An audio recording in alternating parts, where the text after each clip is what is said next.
revenons-en à la partie américaine. En la matière, la Fed est d'ailleurs peut-être, je ne sais pas, un phare, un cap, un repère pour les autres banques centrales et pour la Banque centrale européenne. Éric Lafrenière est à mes côtés en plateau, gérant actions américaines chez Richelieu Gestion. Bonjour Éric. Bonjour. Vous pilotez le fonds Richelieu America ESG, bien sûr, chez Richelieu Gestion. Un commentaire sur le marché américain. Alors, avec un repricing sur le marché américain, en lien bien sûr avec la politique monétaire de la Réserve fédérale américaine, qui a déjà été très impressionnant au cours du mois de janvier. Quel bilan vous en faites à ce stade, Éric ? Écoutez, nous, on avait déjà un petit peu anticipé cette politique de taux un peu plus agressive. Donc, on avait terminé le Q4 et démarré le Q1 avec une approche un peu plus défensive dans notre portefeuille, avec une allocation plus forte sur nos valeurs liées à la croissance du dividende, qui ont tendance à avoir un bêta plus défensif. Et on avait aussi un petit peu réduit nos écarts de pondération sectorielle, à l'exception de la tech, qu'on avait largement sous-pondéré. Aujourd'hui, les anticipations sont quand même assez larges sur le calendrier de la Fed. On parle entre 4 et 7 hausses des taux, avec possiblement une hausse de 50 points de base sur la prochaine réunion, ce qui n'est pas notre scénario. Et le scénario de cette hausse des taux ne l'est pas non plus, donc on est un peu plus... dans cette affaire, il faut quand même écarter un peu les extrêmes. Oui, je pense. Ouais. Et donc, par contre, comme vous l'avez mentionné, on a eu des corrections assez fortes sur les premières semaines de janvier, notamment sur la tech. Ce qui nous a incité un petit peu à revenir sur le secteur après la très forte baisse du Nasdaq dans les premières semaines. On a vu une baisse du pic au creux jusqu'à 15%, c'est ça pour Exactement. le Nasdaq, Éric, au cours du mois de janvier. Je crois que les 2 dernières séances du mois de janvier ont permis de rectifier un peu le tir et de ne pas afficher une clôture mensuelle trop douloureuse, trop délétère. Intéressant. Donc, vous voyez un signal qui permet de commencer à revenir sur la tech américaine. Oui. De quelle manière ? Qu'est-ce qui vous intéresse dans la tech américaine ? Parce que c'est vrai qu'on a tendance à tout mettre un peu dans le même panier, mais on voit bien que le marché fait des discriminations très très fortes, oui. Y compris au sein de la tech au sens large. Oui, tout à fait. Et de façon plus globale, aujourd'hui, c'est vrai qu'il y a quand même un manque de visibilité qui devrait un petit peu s'éclaircir avec la réunion de mars, je l'espère. Donc l'idée, c'est d'avoir un portefeuille plus équilibré entre de la value et de la croissance. Et c'est une politique qu'on peut appliquer aussi à l'intérieur des secteurs. Donc nous, on a rentré du IBM, qui est quand même une valeur un peu plus défensive et qui a fait un spin-off de ses activités un peu historiques, qui se reconcentre un petit peu sur des activités à des taux de croissance plus intéressants. Donc on est revenu sur une valeur comme IBM. Attends, c'est hyper intéressant. Il y a un changement de statut en cours peut-être pour IBM ? Oui, tout à fait, qui est déjà amorcé depuis quelques trimestres, mais que nous, on attendait d'avoir un peu plus de visibilité. On est revenu parce que ça permet d'avoir une exposition à la tech, en ayant laissé la partie legacy derrière, et toujours sur des niveaux de valorisation qui nous paraissent intéressants et plus défensifs que certaines boîtes qui ne gagnent pas d'argent. Donc très clair. Ce sont les valeurs qui sont quand même plus fortement sanctionnées. Ça ne nous a pas empêché de revenir sur une boîte comme Shopify tout récemment, qui fait partie de ces valeurs darling de la période Covid, qui a été très fortement sanctionnée, injustement, en tout cas trop fortement, je dirais pas injustement, plutôt trop fortement par la récente correction, et pour lesquels nous, on avait des points d'entrée assez intéressants. En termes de valo, on était revenu sur les niveaux pré-crise, alors que l'activité en soi s'est quand même fortement développée. Il y a quand même encore des dynamiques en place. Donc l'idée, c'est vraiment de trouver ces points d'équilibre. On regarde si on peut revenir peut-être... C'est intéressant là aussi, Shopify. C'est-à-dire qu'il y a le contre-coup de l'année 2021 pour ces valeurs Covid, stay at home, a été parfois d'une telle violence, vous dites, qu'on est arrivé dans des zones d'excès du point de vue de la valorisation de ces entreprises. Vous dites, on ne peut pas occulter quand même tout le business qu'elles ont gagné entre début 2020 et fin 2021. Ce que la crise a fait, en fait, c'est qu'elle a accéléré un certain nombre de tendances qui étaient en train de se mettre en place. On n'est pas arrivé au bout de ces tendances. On est allé un peu vite, on a accéléré, le business s'est sans doute développé beaucoup plus rapidement qu'on l'anticipait. Les valos l'ont anticipé et peut-être extrapolé des taux de croissance plus forts que prévu, mais les corrections ont été aussi très sévères. Il y a encore du développement, il y a encore des perspectives positives sur ces sociétés. Donc on est revenu, mais on les entoure aussi par des valeurs quand même relativement plus défensives. Ouais. On a entré, vous savez, la poche cœur de notre fonds, elle est basée sur 15 ans de croissance de dividendes. Microsoft, qui avait pour la dernière fois coupé son dividende en 2005-2006, nous a permis d'aujourd'hui de revenir sur cette valeur-là dans notre poche cœur, qui est quand même une valeur de fonds de portefeuille. Ah, parce que depuis la période 2005-2006, ils ont 15 ans de track de progression du dividende. Exactement. Et donc, on peut les intégrer dans notre poche cœur du portefeuille. Et c'est une valeur qu'il faut avoir sur le long terme. Ouais. La question, en tout cas, en ce qui me concerne, ne se pose même pas. Et ces dossiers que vous avez... Oui, vous dites, effectivement, là, on est en train de reconstruire des positions pour le long terme. Tout à fait. La poche cœur du portefeuille, c'est vraiment ces valeurs de fonds de portefeuille. Elle est 50% de nos investissements sont minimum 50% basés sur ces valeurs-là. On était monté en fin d'année dernière à 60, un peu plus de 60%. On est revenu là progressivement plutôt vers les 50 parce qu'on est allé chercher sur la poche satellite sur d'autres secteurs, pas que la tech.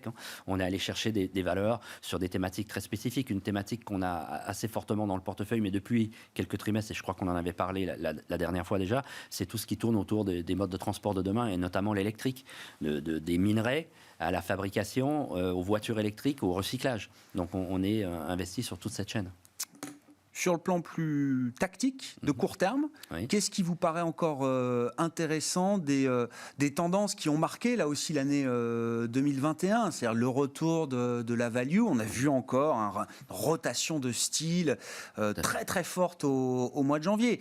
Est-ce que sur le plan tactique, il y a encore des situations à exploiter, énergie, banque, tous ces secteurs emblématiques de la value, alors qui ont re-raté quand même déjà d'une certaine manière. Mais est-ce qu'il y a encore, je sais pas, une partie du voyage à faire sur ces thématiques? Sur l'énergie, nous, on avait terminé l'année dernière et commencé cette année fortement surpondéré. C'est environ 3% du S&P, on en avait 7-8%. Donc, sur des valeurs plus Chevron et Canadian Natural Resources, des valeurs avec des bêtas un peu moins élevés que certaines autres valeurs du secteur. Ce qu'on a fait dans les dernières semaines, parce que c'est vrai qu'on a eu un très très beau parcours sur le secteur, on s'est repondéré en termes de poids. Par contre, on est allé chercher des valeurs à plus fort bêta sur cette exposition avec une boîte qui s'appelle Whitecap, qui est une boîte canadienne, puisque quand on regarde en termes de valorisation entre les boîtes US et les boîtes canadiennes sur le secteur, les boîtes canadiennes nous paraissent un peu plus intéressantes que les boîtes américaines à ce stade.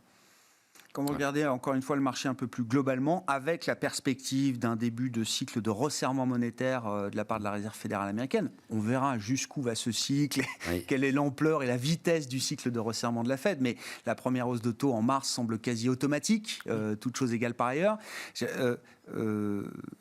Comment dire, le marché a déjà encaissé beaucoup en anticipation.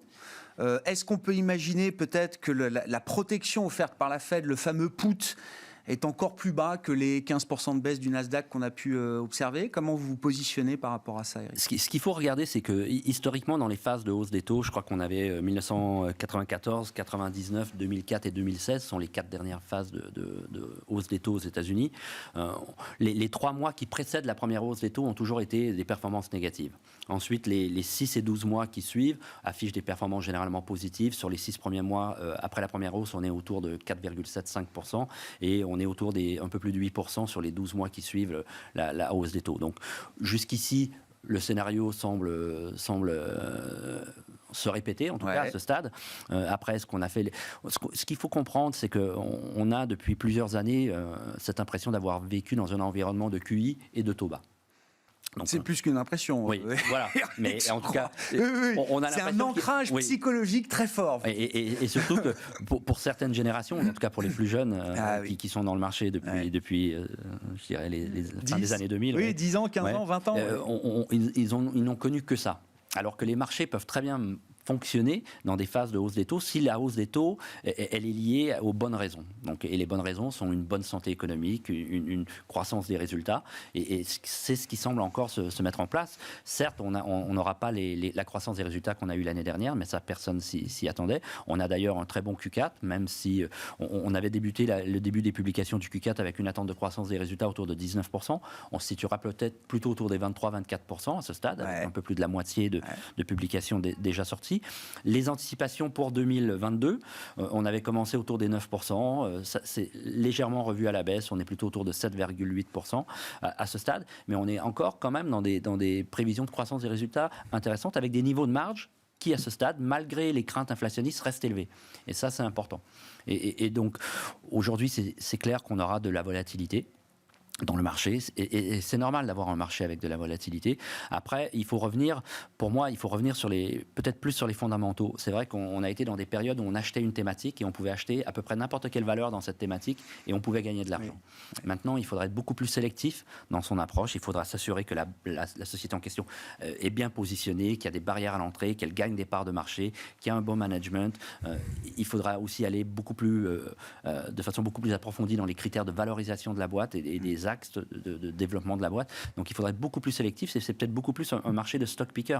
Marché plus discriminant, oui. Plus efficient peut-être également de ce point de vue-là. Exactement. Et ce qu'il faut garder en tête, et pour ceux qui connaissent Lou Simpson, qui était le fameux stock picker chez Gecko, hein, et un favori de notre ami Warren Buffett, qui est très reconnu pour ses capacités de stock picking. Et ce qu'il aimait souvent dire, c'est que essayer de deviner les tendances très court terme sur les titres, sur le marché, sur l'économie, ne produisait pas des résultats sur le long terme parce que c'était trop imprévisible. Ouais. Donc il faut revenir sur les fondamentaux et vraiment se concentrer sur sa capacité à sélectionner les bonnes valeurs.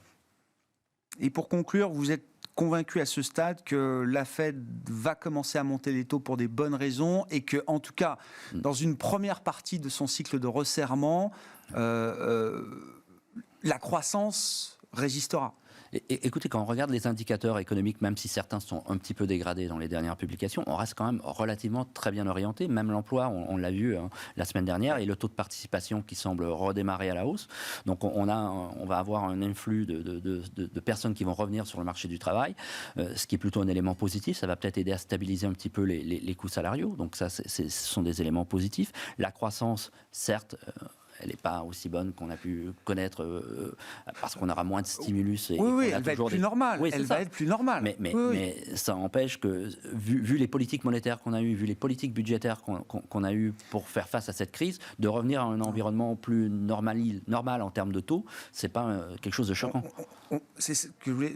On n'est pas... avec une première hausse de taux de la Fed qui nous emmènerait je ne sais où, on n'est pas en train déjà de regarder un scénario de récession aux États-Unis. Pas à ce stade, en tout cas. Non, en ce qui me concerne. Oui.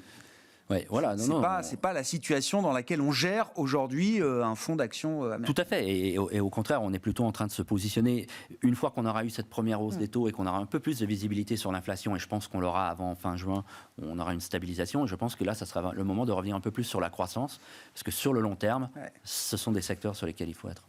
Merci beaucoup Eric. Merci d'être venu partager votre vision de ce marché américain, de ces marchés américains et votre vision stratégique pour le fonds que vous gérez chez Richelieu Gestion, le fonds Richelieu America ESG. Eric Lafrenière qui est avec nous, gérant actions américaines chez Richelieu Gestion dans Smart Bourse à la mi-journée. On se retrouve ce soir en direct à 17h sur Bismart.